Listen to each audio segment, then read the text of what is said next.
bienvenue dans votre émission Écho du Savoir. Écho du Savoir est votre émission, l'émission qui traite des questions d'actualité. Aujourd'hui est une émission spéciale parce que nous allons recevoir une invitée.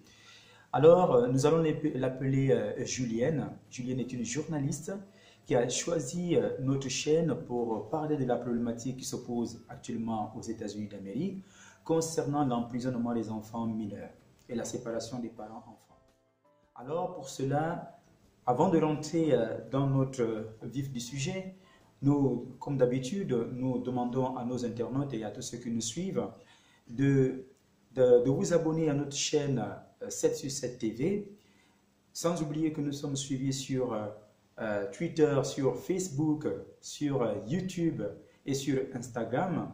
N'oubliez pas de partager cette vidéo massivement. Merci à toutes les personnes vraiment qui nous encouragent, qui nous motivent, qui nous suivent, qui nous envoient des encouragements en inbox sur l'adresse, dans l'adresse de l'émission qui s'affiche en bas du descriptif.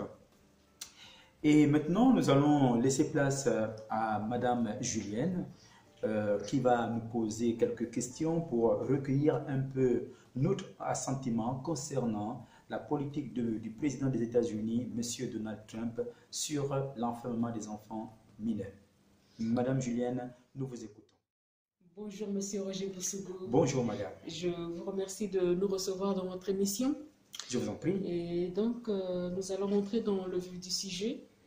Actuellement, un sujet d'effraie la chronique, la question sur les migrants. Donc, les parents sont séparés de leurs enfants aux États-Unis. Que pensez-vous de la politique dite de tolérance zéro en matière d'immigration par Donald Trump? Bien, Madame, vous savez, je tiens d'abord à préciser une chose. La politique tolérance zéro est une politique illusoire, illusionniste, ou du moins une politique fictive. Certains pays l'ont essayé, mais je pense que selon les statistiques, aucun pays n'a pu stopper ou du moins lutter contre l'accroissement de la criminalité en expulsant ou en enfermant systématiquement les enfants. Ceci m'amène à vous donner, du moins pour comprendre de quoi il s'agit, il est important de donner une définition au mot, ou du moins de mettre des points sur les i. Alors, définition, c'est ce que nous entendons par tolérance zéro, la politique de tolérance zéro. Une politique qui consiste à lutter contre l'immigration. La tolérance zéro est une doctrine visant à punir sévèrement les délinquants à la moindre infraction à la loi en raccourcissant au maximum les délais du délit.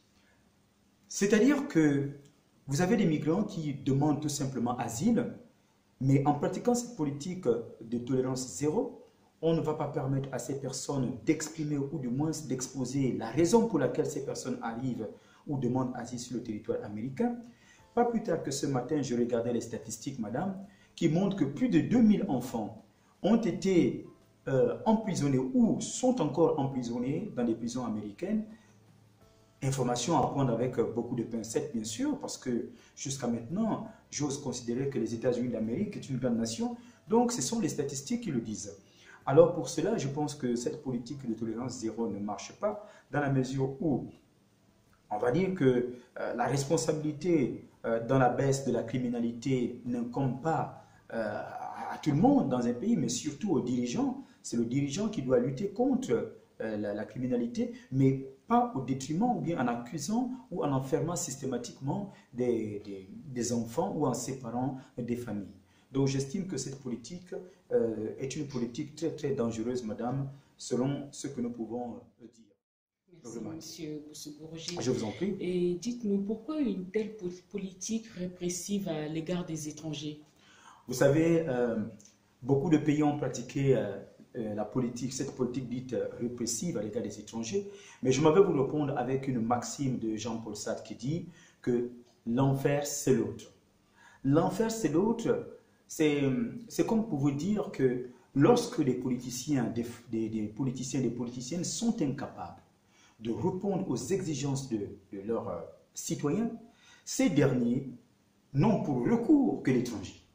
L'étranger devient en quelque sorte on va dire, le petit vilain canard sur qui on va du moins poser tous les problèmes de la société, le problème de la criminalité, le problème de vol, le problème de viol, le problème de prise du moins des métiers, parce que pour certains pays, il n'y a plus de métier, leurs ressortissants n'arrivent plus du tout à trouver de l'emploi, c'est à cause des étrangers. Mais non, je pense que les politiciens doivent être responsables. Et Thomas Hobbes disait, pour expliquer cette invective qu'on fait souvent à l'étranger, il disait que l'homme est un loup pour l'homme. C'est-à-dire qu'on a tendance toujours à chercher non seulement l'autre comme un bouc émissaire, mais surtout à l'anéantir.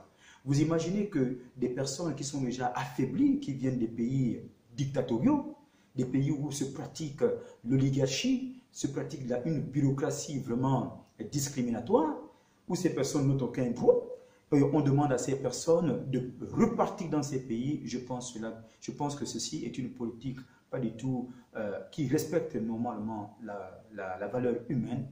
Et aussi longtemps que les humains n'auront pas quelque chose qui les réunit, des valeurs qui les réunissent, sachez que nous tournerons toujours autour des principes de guerre. Donc ce sera toujours la guerre de chacun contre chacun, comme disait Thomas Hobbes. Merci, M. Boussougou. Dites-nous, M. Boussougou, pensez-vous que l'Amérique a le droit de séparer les familles au nom de la protection de la population?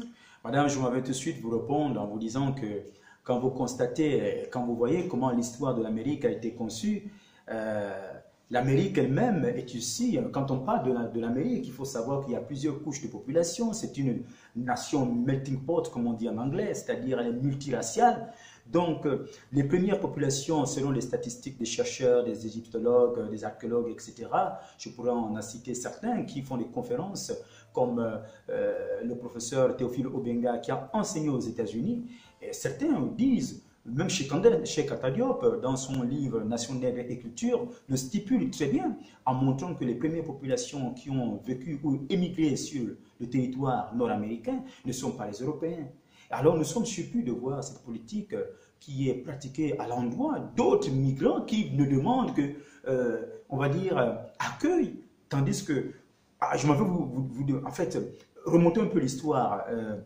Vous savez, l'Amérique, entre 1850 et 1910, c'est-à-dire au 19e siècle, il y a eu des mouvements migratoires.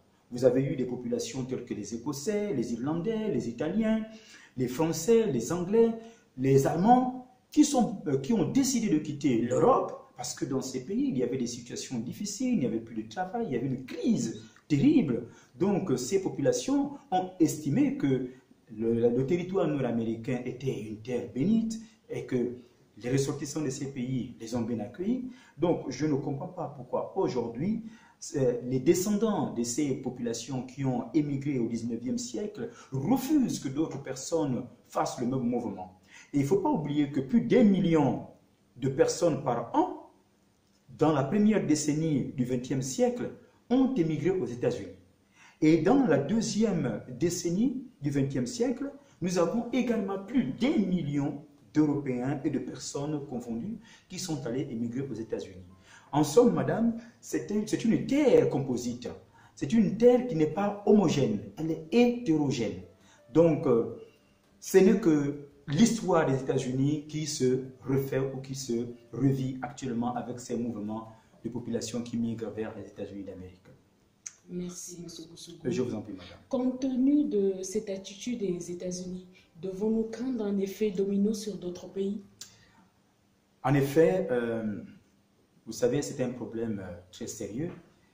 On ne peut pas jouer avec la vie des individus. Lorsqu'une personne demande asile, c'est que cette personne est menacée ou que cette personne n'a plus un endroit où vivre. Soit elle est apatride ou bien elle est complètement expulsée ou pourchassée dans son territoire natal. Alors cette attitude est très dangereuse, madame, je m'en vais vous le dire tout de suite, est irresponsable et peu commode pour une grande nation qui se revendique comme étant pays fondateur des droits de l'homme, pays où siège l'Organisation des Nations Unies et toutes les organisations que vous connaissez. Donc, il faut dire que l'effet domino, oui, il peut y avoir. Parce que je prends l'exemple de l'Italie. qui refuse aujourd'hui d'accueillir des ONG, des bateaux des ONG qui recueillent des migrants à la frontière libyenne avec l'Europe. Mais ces bateaux ont du mal à accoster sur les terres libyennes, sur les terres italiennes ou européennes. Donc l'Italie refuse catégoriquement d'accueillir ces bateaux des migrants, qu'ils soient des bateaux des pêcheurs ou bien des bateaux des ONG. Et voici l'effet domino qui commence. Et ceci, il faut dire qu'il y a des causes. Il y a des causes à cette attitude de l'Italie qui subit ou qui se met dans l'effet domino. Il y a eu des lois ou du moins des projets qui ont été mis en place par l'Union européenne tels que Frontex, qui est un système ou un organisme qui consistait à empêcher ou endiguer ou de lutter contre les vagues migratoires vers l'Europe. Bon, Frontex, je crois, a cessé depuis 2016. Donc, mais effectivement, on craint un effet domino. On craint un effet domino dans pas mal de pays. L'Italie a commencé et je crains que d'autres pays prennent du moins la relève et que cette situation s'aggrave. Bien, M. Boussougou. Que doivent faire ces pays concernés par des flux migratoires, à l'instar du Mexique, par exemple? Madame, c'est une très bonne question. Vous savez, c'est une question qui me tient à cœur, du moins la substance qui découlera de cette question me tient vraiment à cœur. Il faut dire que ce que subissent les populations qui émigrent actuellement aux États-Unis ou bien les populations qui partent de l'Afrique noire pour l'Afrique du Nord et vers l'Europe, ce sont des populations qui subissent vraiment des injustices dans leur territoire natal. Qu'est-ce que ces pays doivent faire? C'est très simple, madame. Vous savez, c'est toujours facile de dire que la faute est aux Européens, aux Américains, etc. Même si l'Amérique, cette nation s'est construite grâce à l'immigration, mais il faut quand même dire que nos pays africains ou des pays comme le Mexique ne prennent pas vraiment ces pays, et du moins c'est ce problème à bras le cœur. Parce que si tel était le contraire, je pense que les choses ne se passeraient pas aujourd'hui comme nous le constatons dans les médias. La solution est simple. Il suffit pour empêcher que les populations émigrent de manière massive vers ces pays où ils sont maltraités pour certains, vendus pour d'autres, violés surtout pour les femmes, des enfants qui subissent des sévices, en n'en plus parler. Mais nos dirigeants, ou les dirigeants de ces pays dont les migrants sont ressortissants, doivent tout simplement prendre leurs responsabilités. Ils ont été élus pour pouvoir mener à bien et trouver des solutions pour la population. L'éducation. Il faut mettre en place une éducation. Donner du travail à sa population. Mettre en place un système de formation efficace. Il faut former le peuple. Il faut former les citoyens. Il faut former la jeunesse. La santé. Il faut qu'il y ait des systèmes de santé efficaces, adéquats, appropriés. Nous avons des pays où des femmes accouchent à même le sol. Vous pouvez imaginer, et ce sont des pays immensément riches qui ont du manganèse, du fer, du zinc, du pétrole, de l'uranium, et j'en passe, de l'or, du bauxite. Mais ces pays, vous imaginez que des femmes vont dans les hôpitaux et se retrouvent à accoucher, à donner naissance à un enfant qui demain sera peut-être le ministre de ce pays. Elles accouchent à même le sol. C'est irresponsable et c'est inadmissible. Donc ces pays doivent notamment apporter de la protection à leur population. Ils doivent évidemment, voilà là où le bas blesse, c'est le partage des matières premières, le partage des richesses, le partage du résultat de la vente des matières qui appartiennent, ces matières appartiennent à toute la population, que ce soit les matières du Mexique appartiennent à la population mexicaine, que ce soit les matières des pays africains, ces matières appartiennent aux Africains, que ce soit les matières des pays européens, parce qu'il ne faut pas oublier que même actuellement, il y a aussi des pays en Europe où la population émigre par souffrance, par difficulté, parce qu'il y a une oligarchie qui ne dit pas son nom, il y a une bureaucratie, une mafia bien organisée, des pays totalitaires qui pratiquent la politique la politique de, je dirais, je cherche le mot pour dire une politique de la punition, c'est-à-dire une punition qui n'a même pas de définitif, qu'on ne peut même pas qualifier envers ces populations. Vous voyez? Donc, la liberté d'expression qui est muselée, une expédition. On muselle les journalistes, on muselle toute personne qui voudrait s'exprimer sur un quelconque sujet, alors que le droit de la liberté, c'est un droit fondamental, c'est un droit de base. Nul n'est supérieur à un autre parce qu'il occupe une fonction plus élevée que quiconque. Celui qui place un homme politique au sommet de l'État, c'est le peuple. Le pouvoir appartient au peuple. Mais n'oublions pas cette maxime populaire qui dit « On trompe le peuple une fois, plusieurs fois, mais on ne peut pas tromper le peuple tout le temps. » Et quand le peuple se fâche, sa colère est comme un volcan qui rentre en éruption.